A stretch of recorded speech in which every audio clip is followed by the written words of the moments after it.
जगन्नाथ मंदिर किए निर्माण करथिले? जदि आमे स्कंद पुराण देखिबा सत्य जुगरे ब्रह्मांकर पंचम पुरुष अवंतीर राजा थिले इंद्रदम्न।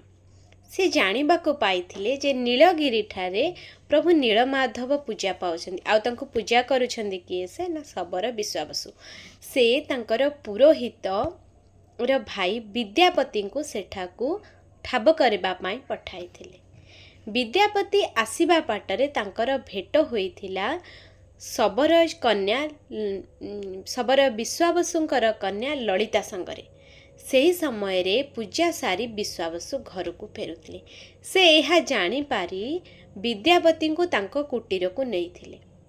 ए समय रे विद्यापति आउ ललिता मध्यरे कथावार्ता हेबा मध्यरे प्रेम जात होइथिला। ता परदिन सकाळू विश्वावसु विद्यापति रो आखिरे अंधपुटली बांधी नीलमाधव को देखिबा पई नै जाइथिले।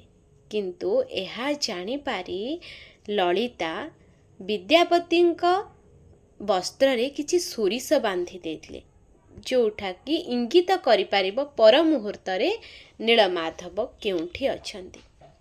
आउ से विद्यापति को नै नीलमाधव को देखाइथिले।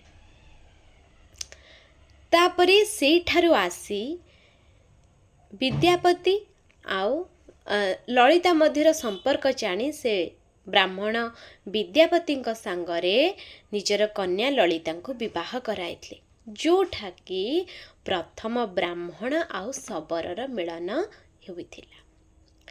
एहा परे विद्यापति निज नगर अवंती को फेरिथिले।